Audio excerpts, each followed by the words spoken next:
Hey guys, welcome back to the Traders Show, which is proudly brought to you by Financial Hub. Financial Hub is a company that focuses on educating the masses on how to trade profitably and consistently in the Forex market.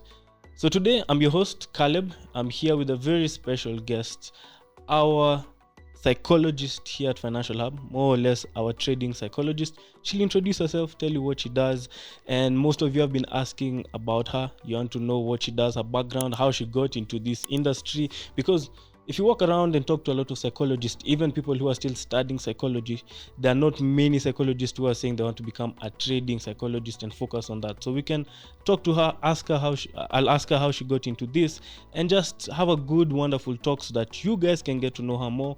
We'll talk about her new sessions program that she started, which is available to anyone and everyone who is interested in it, especially those traders who are trading full-time, the ones who also sort of stuck in the middle, and those ones also who are starting, just to get a brief overview of what trading psychology is all about and how you can focus on your inner self to understand yourself and present yourself to the Forex market. So I won't say much. Today's not about me. I don't want to talk too much. Today it's about Irene. She'll introduce herself. I have a bunch of questions here, so I'll be looking at my laptop and ask her questions from here because I'm not a psychologist. I don't know every psychology question that I need to ask, but I have good psychology questions written here. So as I start, because part of our introduction is my first question.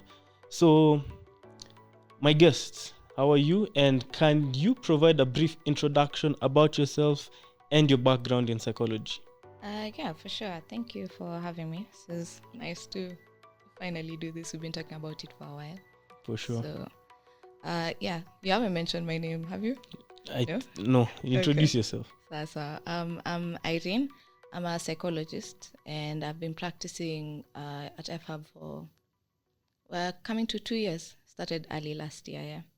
So, my background is in psychology. So, my first degree was in psychology, and where I did it in KU, they offer counseling psychology and then just general psychology. So, I opted for the general psychology, where you cover the more applied side outside of a clinical setting. So you do things like behavior modification, organizational psychology, neuropsychology, things like that. So given psychology of politics, this is how psychology applies outside of the counseling setting. Okay. So that's what I did for my undergrad. And then that was the psychology side. And then in second year, I felt like I had too much free time. Mm-hmm. So I decided to do another degree at the same time. So I was doing two concurrently. I was in USIU doing my degree in business administration. Oh, okay. So during that time is when I started thinking about how to combine the two. So I think that was the beginning of how I ended up in trading psychology.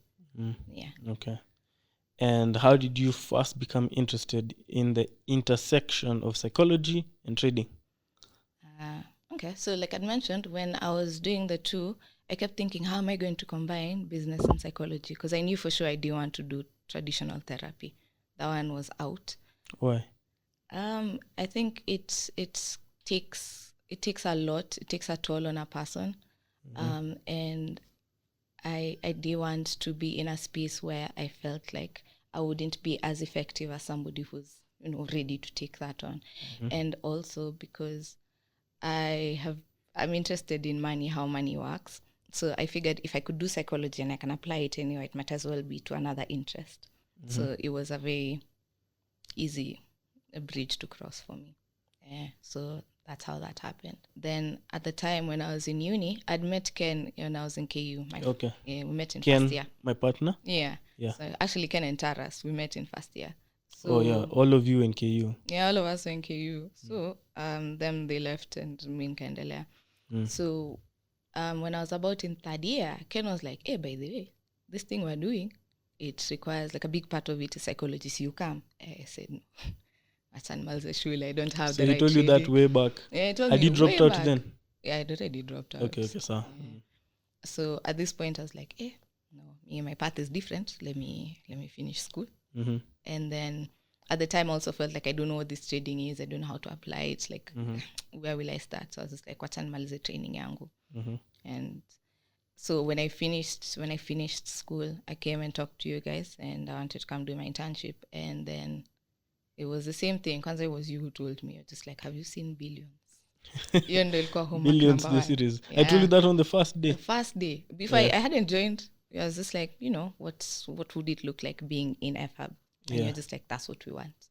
That was your first. That was my first assignment. Did you watch it? Yeah, I watched season 1. I researched like the person it was based on, Denise Schall. Yeah, so I looked at the name is? Denise Schall. Or it was based on, I don't know. I just watched Wendy Rhodes. Oh. The main actor. I didn't research who it's based on. Oh, yeah, it's based on a real person. Yeah. A lady? Yeah, it's a lady. Okay, that's She's new alive. information. I didn't know that. She's a trading psychologist. She's a trading psychologist. She's an author. With which firm or which trader? I think it's called Regroup or Rethink. Okay. I think I'll check. Yeah. But yeah, so she runs a whole program. Nice. And I was like, oh, okay, that's what you guys want. That's why I was like, oh, she's a performance coach. So I started looking into now what performance coaching is. Yeah, so that was the beginning of the journey. So it's just been a lot of learning. So that's how I started. That was my introduction to psychology and trading. Okay. So it was more of a fuse of Ken telling you, then you got interested. Is it also because we had also established ourselves? If you were still in the house, would you have come? No, I can't join you in your house. No. Okay. For sure, no. So it's really good that by the time I was coming, you guys already in town, you're in Chikwa Towers. Yeah. So it was very easy to just be like, can I come? And we had already moved to the second bigger office. Yeah. The 7-man. Because we started with the 3-man office. Yeah. Okay. So I came in the big. And also, I think because of the point at which you'd progressed in your trading. Yes. Because I think if I would have come at that, when I was that time at third year, you guys were also still learning. So there's a lot of technical things that you're working on. Even if you'd have started doing psychology, there's nothing would have been doing there. That's true. So I think burnt time, it was just a perfect combination of timing. Yeah. Okay. And now I want to enter a little bit about your experience in the trading psychology. Now that you've entered into it, what has motivated you to specialize in trading psychology? I think it was because of the idea that I mentioned, interested in finance, interested in money, how money works. So the fact that this was an opportunity to work directly with the people who work with the money, I said, okay, that one, it even bolstered the interest. So I was like, yeah, that I can do. Yeah. So that was the main motivation? Yeah, it was a combination of two things I was interested in. It was an easy one. Is that what you've gotten here? Yeah, I think so, for sure. And it's enabled me to, because I work with people in finance, it's even forced me to interact with financial content that usually I wouldn't have. So on YouTube in the background, I'm washing dishes, I'm listening to finance things. So it's even caused me to spend more time in the space than I would have if I was practicing other field of psychology. So it's working for me. And can you share some key insights you've gained through working with traders on their psychological challenges? Some key insights. For sure.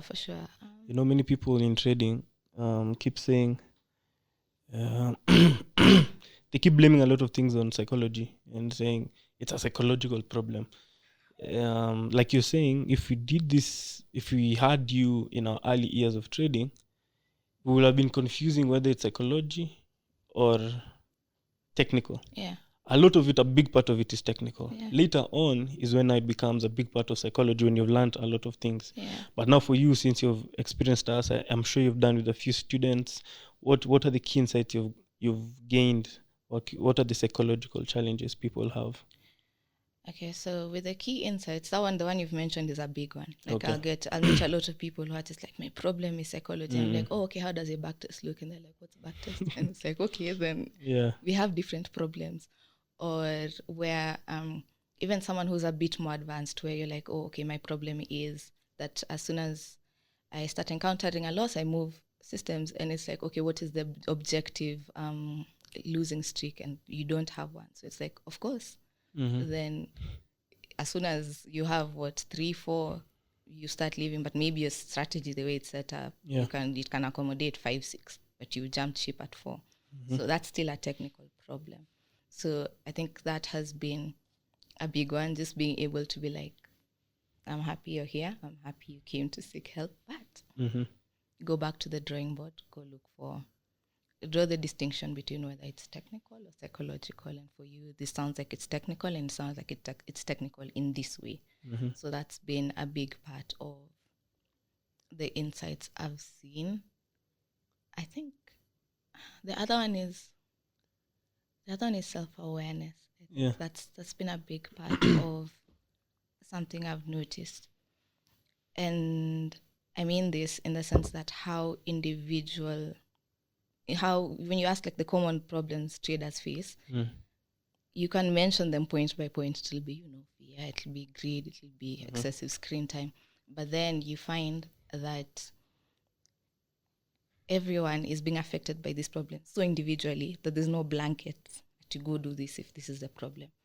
So like I think one of the more interesting with screen time, I found like I've dealt with clients who were dealing with the problem of screen time. And so the problem is the same, when you're spending too much time in the charts and whatnot. Yeah. And then the outcome is the same. You spend enough time on the charts, then eventually you'll find something to do. So that's what was happening. You're finding things to do in the market.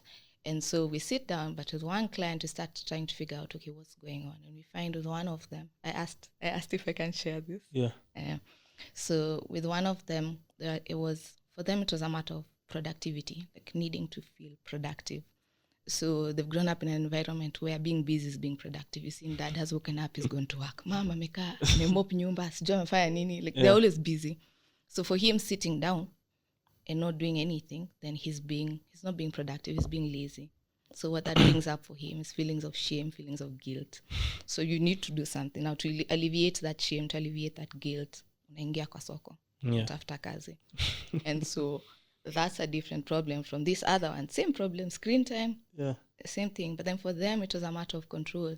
Like they tend to be a very controlling person. They want things to go a certain way.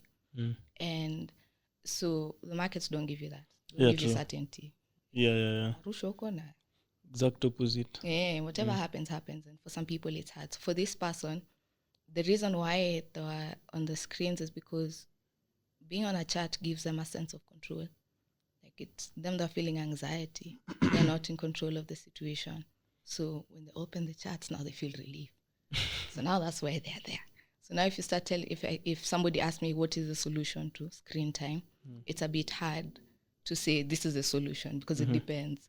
So that has been a big thing of what this work has been, the practice in the past 2 years.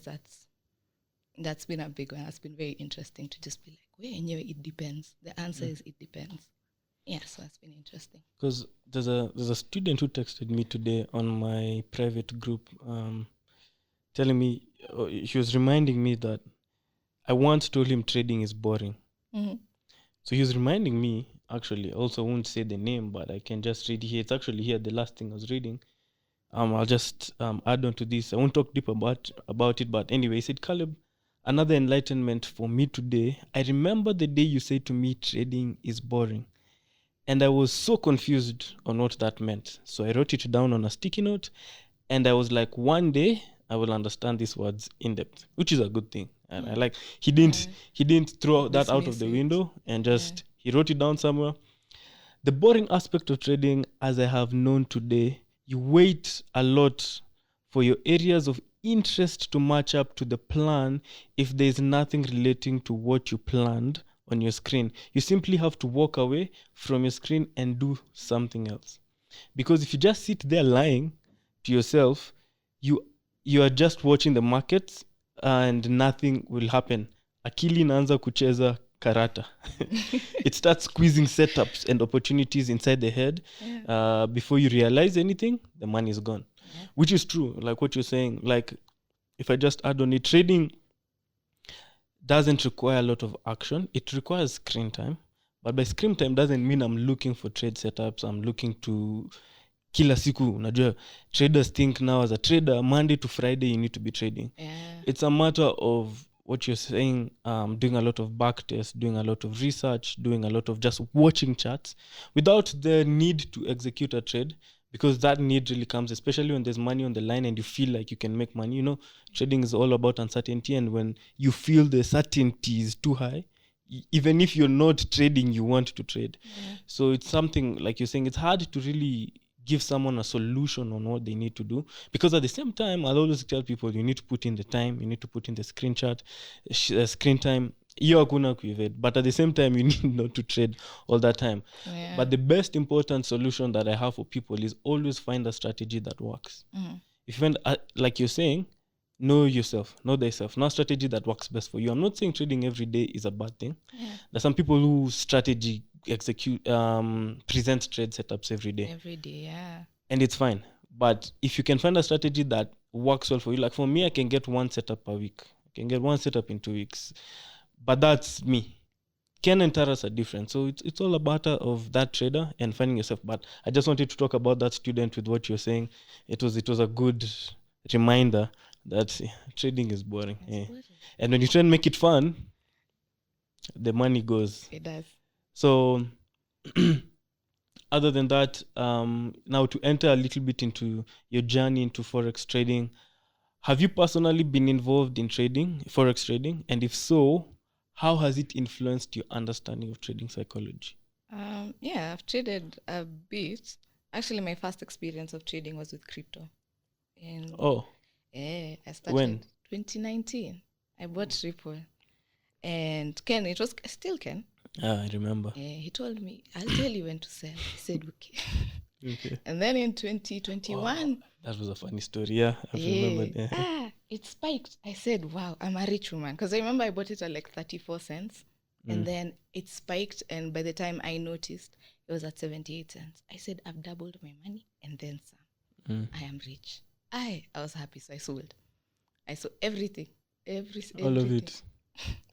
And then after... You can sell? No. I don't even know. I didn't even ask. That's the thing. I was just like, how clearly, but what okay. So then that happened. And then within that euphoria of, hey, this is what Kina Ken are saying is hard. I was just like, apana, I can do it. Just buy low, sell high. Very easy. So that's what I did. I bought a couple of altcoins. I bought like 3. Different coins? Or others now? Evo too. I just with the same money you had made? With the same money I'd made. I went back. I was like, this is easy. And then immediately they tanked. Immediately. Kazi ilikuwa nangoja. They tanked. And I remember that night I didn't sleep. I do not sleep. Because they were going down. And at the same time, Ripple was still going up. Oh, the one you came out of? The one I came out. I know that can be confusing. So I was just sitting there in pain. On both sides. So eventually I had to cut my losses. Luckily I didn't lose that much. Okay. I lost like maybe $60 kwa pesa mingi, but iliuma. And then after that is when I said, okay, clearly. You're still a student at that time? Yeah, still a student. So I figured clearly there's something I don't understand what's going on here. Let me pause. So I stopped. And then when I joined you guys, that was one of my first priorities. If you remember, I sat through all your classes, everyone, the whole course. And I was on baby peeps. I was just trying, I had a demo. So I was trading over there with my demo. And then I started live trading about 3 months ago. 2. Thereabout. So I got a prop farm account. So it's not really live. I got a prop farm account and I'm still in the challenge. So that has been my experience with actual trading on my own. Okay. That's as much as I have. Has it influenced your understanding of trading psychology? Yeah, for sure. It's given me a lot more empathy when I'm dealing with clients. Okay. I'm sitting there and you're talking about... And before that? Like when you used to do sessions with us before the other clients from outside, were you thinking like you couldn't really resonate with what you were saying? Yeah? Not fully. It was the kind of... You know ile unaelewa, like I understand why this is hard, but sijai experience. Nikaanza ku experience. Like even ndo mnasikianga. So it's been really good, and it's also been a way to kind of try out my own theories, because now it's on my account. I'm the only one getting hurt. So it's helped me also try and think about the more psychological side of trading, because I think technicals I'm still learning. Okay. But I'm building more on the psychological side. I don't know if that answers the question. Yeah, more or less. But it's better now when you interact with traders and the sessions. Makes more sense. You have more Yeah. info to give. Yeah. Okay, Yeah, a lot more things make sense. good. And now you transition to external sessions with, because you started solely with us. Mm-hmm. You've been with us almost 2 years now. It's 1.5 years. Yeah. And now you're extending your sessions to the outside community, the other people. So Yeah. what inspired you to extend your services beyond our company to the broader trading community? A big one is because I spend a lot of time in the office. I interact with a lot of trading. A lot of the students are coming in and out. So usually when you guys mention there's a psychologist, they'll be like, "Ni nani huyo?" So they'll come ask me questions later. Yeah. And now with like the example I was giving you about screen time, people come and tell me, okay, I'm facing fear. How do I overcome it? And I'm just like, it depends. We need to sit down and dig into. Go through the session. Like It's not just a one answer. Yeah, it's not just a one answer. There's no universal answer for Yeah. these things. So after giving people answers like that today, tomorrow, eventually I was like, maybe if I could extend it, I could. And also, you guys had been encouraging me to be like, yo, can extend your services, Nini. So it had been something I'd been thinking about.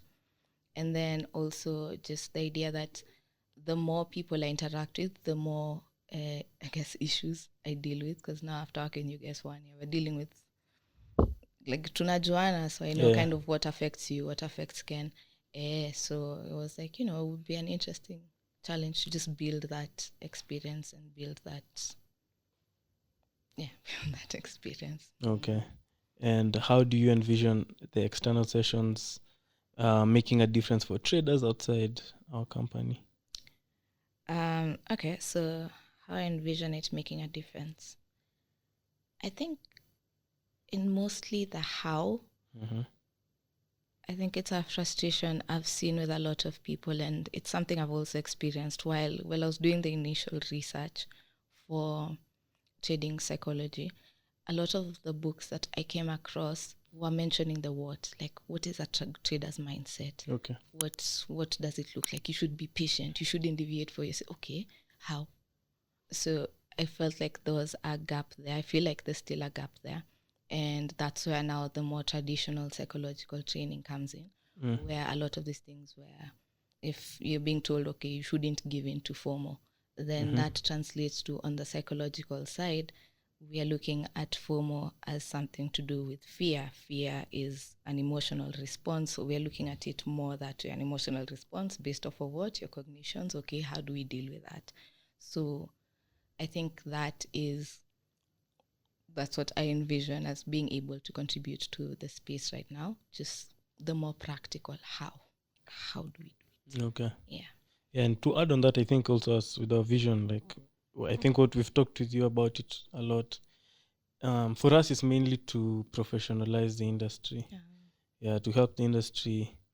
At first, I won't lie, we started it as a cool thing.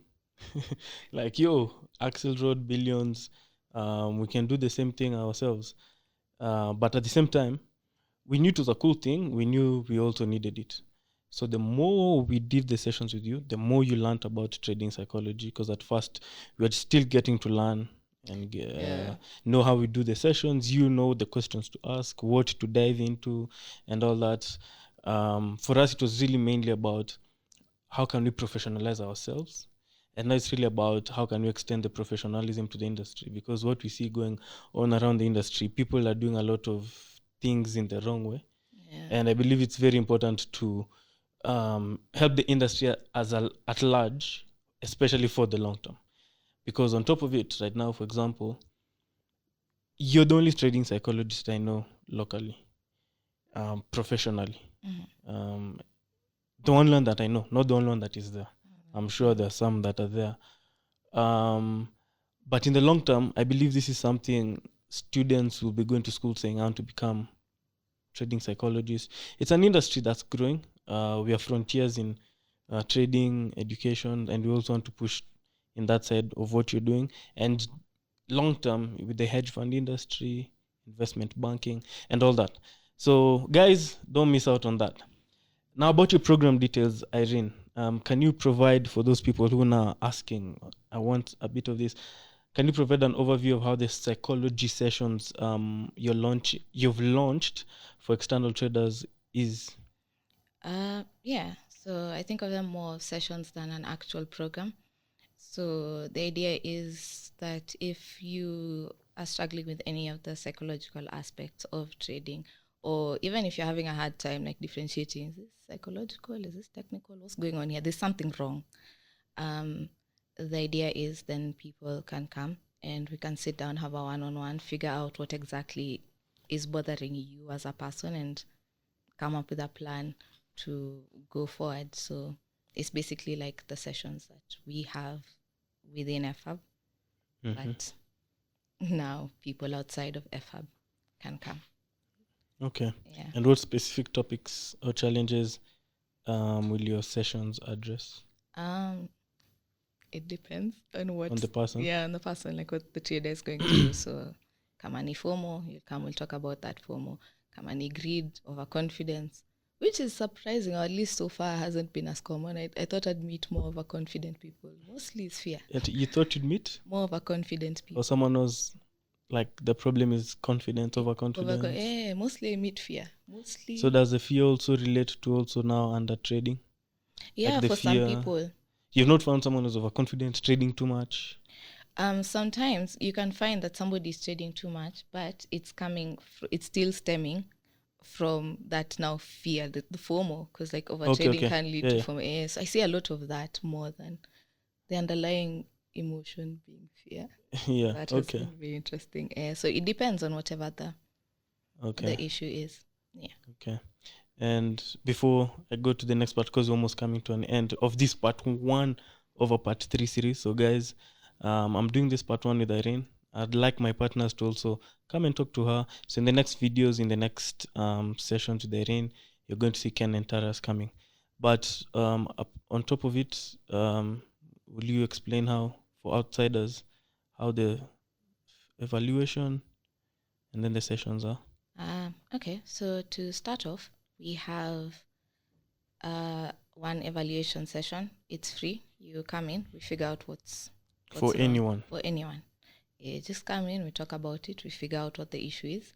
And then if we figure that it is psychological, we set up a plan to continue on the sessions. If it's technical, I could refer you, you could go do your own work. But if you find that it's psychological, then we continue with you. At a fee now? Oh, yeah, at a fee. Okay. Yeah, so we charge 2.5 for the sessions subsequently. Okay. And now, success stories. Without revealing names, can you share a success story where your work had a significant positive impact on a trader's performance? One of my favorite is someone we were working with, and I asked him if I can share this story because I liked how that worked out. Before you continue, you've said this twice, just for the people to know. Yeah. Because you keep saying, before you say someone's story, you say, I asked. Yeah. Why do you say that? It's very important because while I don't practice traditional therapy, I borrow heavily from the principles. And one of the most important principles in psychology is confidentiality. Whatever happens in the 4 walls within which we talk, it stays there. Okay. So there's no day I'll be walking around being like, oh, you know, Nani, No, it's always within the 4 walls. We sign a contract. You keep your side of the contract. So, Kikumana, you have proof that I'd said that I wouldn't do this. So that's why I keep mentioning everything that I talk about somebody's story, I make sure I ask. You seek consent first? Yeah, I seek consent first. Can I reveal this of our sessions? And this is a particular part, and this is the reason. So, okay, so continue this. You're saying how we ended up there. Okay, you asked consent. Yeah, so with this client, when we first started, the problem that they had was, system hopping. They'd start, and then as soon as something goes wrong, they try and change the strategy to look for something else. And this is somebody who they felt like, they've already done the work for the system is fine. So is when they were like, okay, I think it's psychological. And what we did is we found that he tends to be a very creative person. They're a very creative person. And we were thinking, okay, rather than trying to stifle it, work with yourself. Clearly you're a creative person. It's expressing in the market, but it's expressing in a way. This is something I keep telling you guys in sessions. The idea that it's a trait. Yeah. You don't have a strength or a weakness. You have a trait. Okay. And the way it's manifesting in the markets is detrimental. So what we did with this case is, how can you use your creativity to work for you? So he came up with a concept of, we call it the kiddie pool. So basically it's somewhere where they test out all these creative ideas, all these things that they want to implement. They try it on a small account. They see how it works. They have skin in the game, so there's enough excitement there. But then when it comes to the bigger, the main account, you stick to what the traditional strategy that you have and execute that without interfering with it. So that kind of, in a way, helps them stick to one thing on the accounts that matters while still being able to be creative. And if I find something that works in the kiddie pool, you can move it to Okay, so the kiddie pool is like it's a demo account? No, it's a live account. Okay. It's money. Okay. But ni ya kujaribu tu. Ni ya kujaribu tu. Uko ikipotea, it's what? It's a prop account? Do they have like a threshold? Yes. Or they just risking the whole account? No. They have the threshold. They have the it's a managed. It's like so controlled chaos. If he or she's playing with that account differently, anachukua less risk.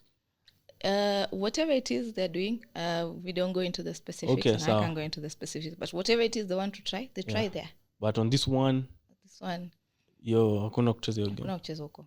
Ndio anachezea huko. Interesting. Tunakuja serious business. Yeah. So I think that was a really good. I like that one because it kind of felt like then something that we left behind because now we've figured out how to work within his personality at work to make their traits work for them. Okay. Yeah.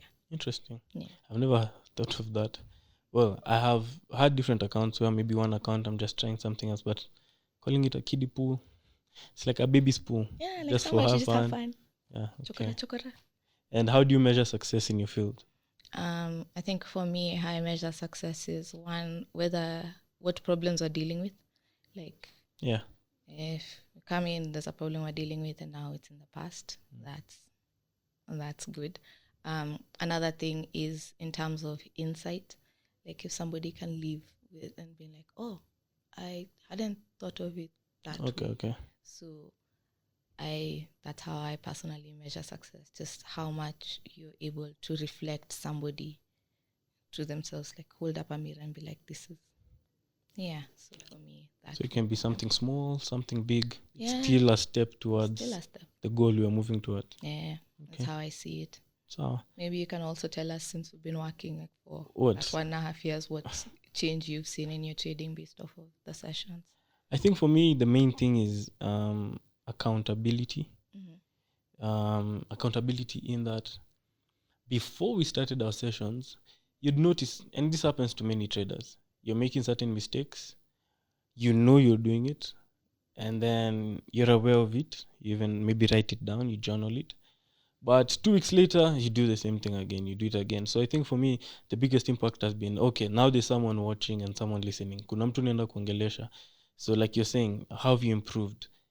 Am I still talking about the same problems that I was experiencing before? It's still the same ones. Like maybe if I was over trading or system hopping, or I'm not following my risk, I'm aware. The more I verbally speak it out, and someone is listening, someone who can give me immediate feedback, it's not like a mirror. A mirror pia, I can be a bit biased.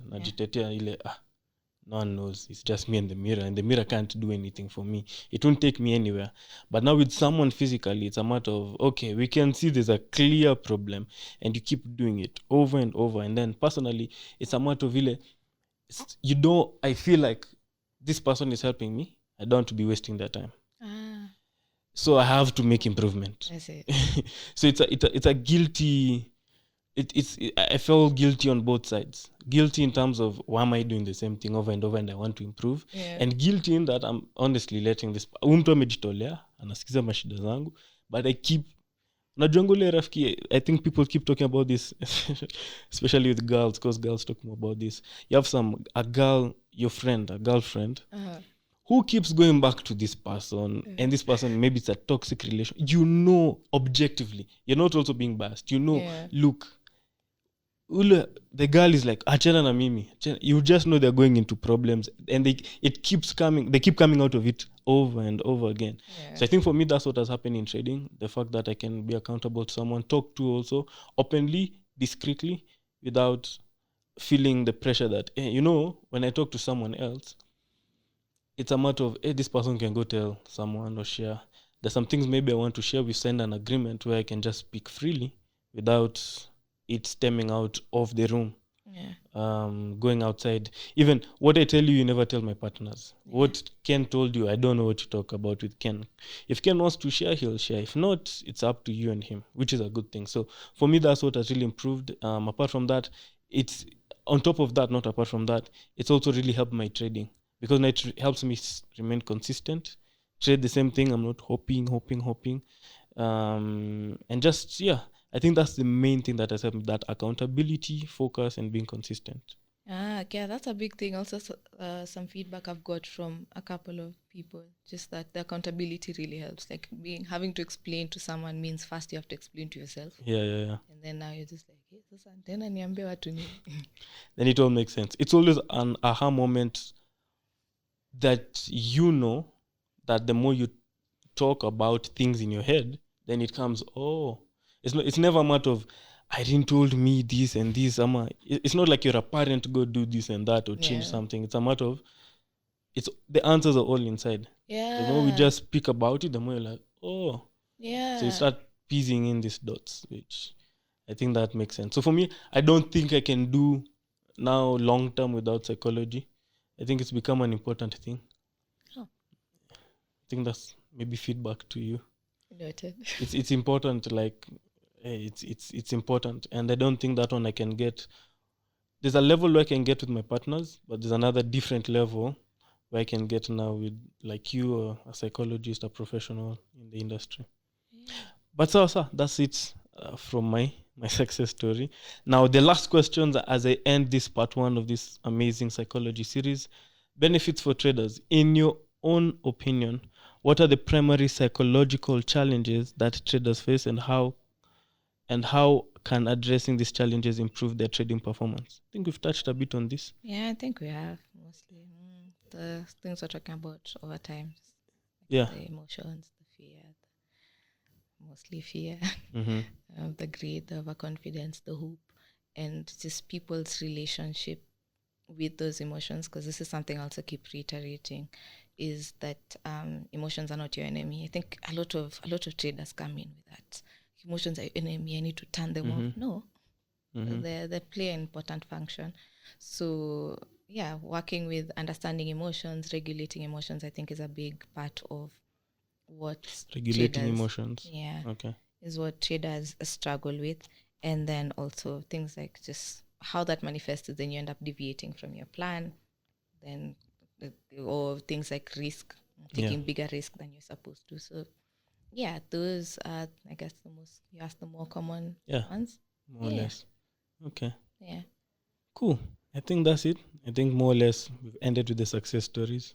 As this is a part 1, guys, as I said, of many other parts, we'll be having more sessions with Irene so that you can get to know her more and also get to understand more of this trading psychology aspect of trading, and where you need help, you can always come for it. So any parting shots before we end?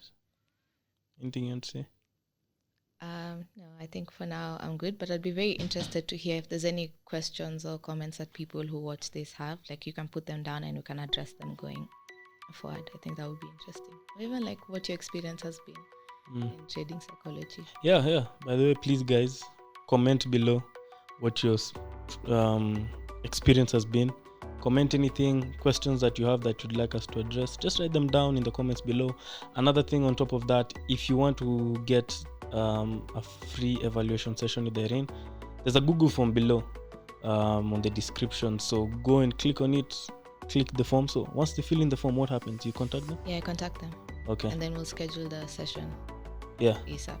So just do that, as simple as that. Or if not, if maybe you don't want to do that and you want yours as soon as possible, visit us here at our office. Come and book your session. Of course, if you just come immediately, it doesn't mean you'll get a session there, but you'll book a session with her, get to know where we are. Apart from just the psychology sessions, get to see where the office are, how traders are trading. We also offer free summits here at Financial Hub offices, which happen every week.